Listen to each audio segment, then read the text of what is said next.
नमस्कार, मैं हूं सोहेल फारूकी और आप देख रहे हैं ten star TV news channel. हाँ आसिफ भाई, तनवीर भाई, अस्सलाम वालेकुम।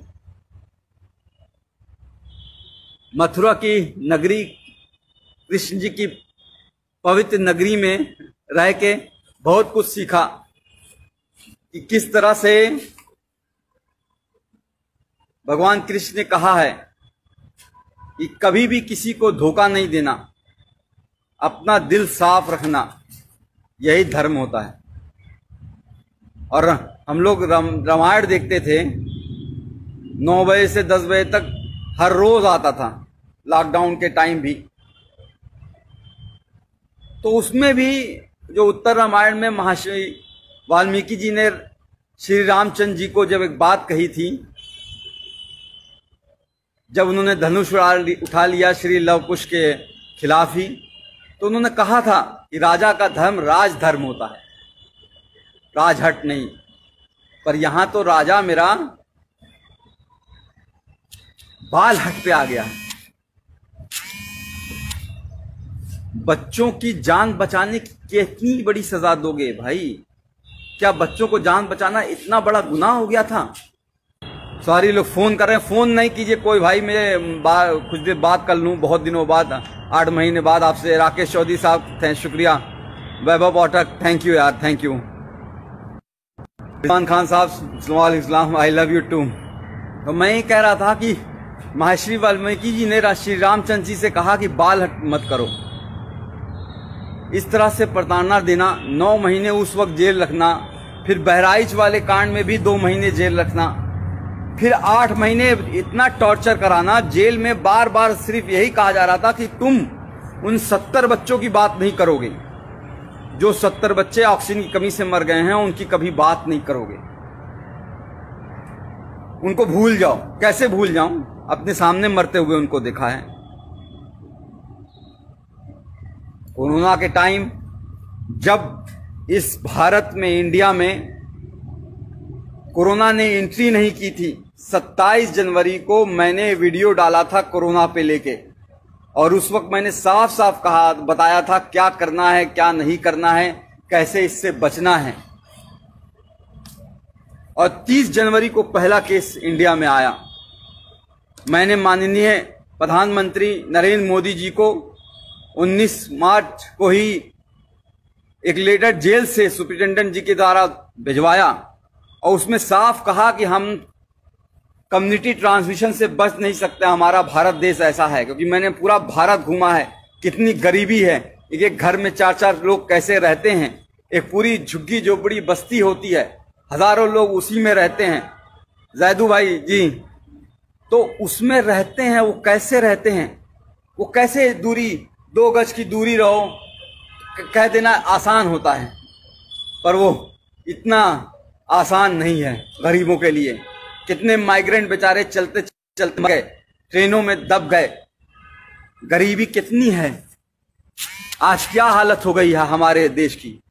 कोरोना वायरस इस तरह से फैल चुका है कि हम दुनिया के दूसरे नंबर पे पहुंचने वाले हैं, ब्राजील को भी छोड़ देंगे। श्री नरेंद्र मोदी जी के दोस्त ट्रंप साहब, और ये इंडिया फर्स्ट और सेकंड नंबर पे रह गया है। 48 लाख कोरोना वायरस केस हो चुके हैं और 60,000 से ज्यादा मौतें हो चुकी हैं। बहुत कुछ करना चाहता था इस कोरोना वायरस के लिए, 8 महीने में शायद बहुत कुछ कर सकता था, पर करने नहीं दिया गया। जेल में जानबूझ के मुझे इस तरह से रखा गया कि मतलब समझ लीजिए कि टॉयलेट करने के लिए आधे घंटे के लिए लाइन लगानी पड़ती थी, नहाने के लिए आधे घंटे के लिए लाइन लगानी पड़ती थी। गर्मी इतनी हो जाती थी कि कपड़ा पहन के, पूरा नहा के, पूरा बिस्तर बिछा के, बिस्तर को भी भिगा देता था, तब जाके लेटता था। और वो 150 लोग, 534 लोगों की रहने की जगह है वो, लेकिन 1600 कैदी थे। अब बताइए वहां पे कैसे सोशल डिस्टेंसिंग हो जाएगी? वो ख्वाब था।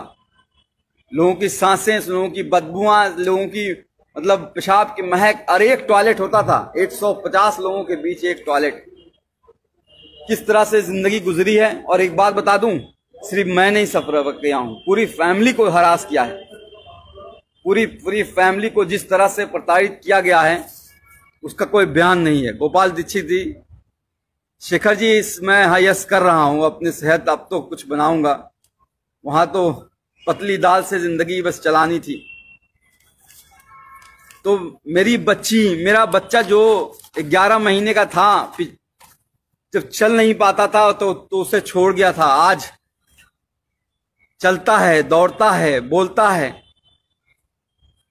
पिछली बार भी जब बीआरडी में 70 बच्चे मरे थे और उस वक्त भी बिना बात के झूठ केस में फंसा के जेल भेज दिया गया। और जब 9 महीने बाद हाई कोर्ट ने कहा कि अरे डॉक्टर कफील की कोई गलती नहीं थी, इंक्वायरी रिपोर्ट में आ गया अरे डॉक्टर कफील की कोई गलती नहीं थी, तो भी जब बाहर आया तो मैंने अपनी बच्ची को चलते हुए देखा। उस वक्त भी अपनी बच्ची जब वो को छोड़ के गया था तब भी वो 11 महीने की थी, चल नहीं पा रही थी और बड़ी हो गई थी। आज मेरे ही दोनों बच्चे, मैं खुद अपना बाप होके, मैंने दोनों बच्चे, मुझे बाप पापा का मतलब नहीं समझते हैं, अब्बूजान का मतलब नहीं समझ पाते हैं, पिताजी का मतलब नहीं समझ पाते हैं। ये दर्द है। मेरी माँ 65 साल की बूढ़ी होके हाई कोर्ट और सुप्रीम कोर्ट के चक्कर लगाती रही, तब जाके ये जीत हुई है। और जुडिशरी ने इतना अच्छा ऑर्डर किया है। एक बात और करा दूं, एसटीएफ का शुक्रगुजार हूं कि उन्होंने मुंबई से मथुरा लाते वक्त मेरा इनकाउंटर नहीं कर दिया विकास दुबे की तरह, वरना तो शायद वो मुझे मार ही देते। लोगों की आवाज को दबाना ही इनका काम है। बहरहाल ऑर्डर आपको पढ़ के सुनाना चाहूंगा। इतना अच्छा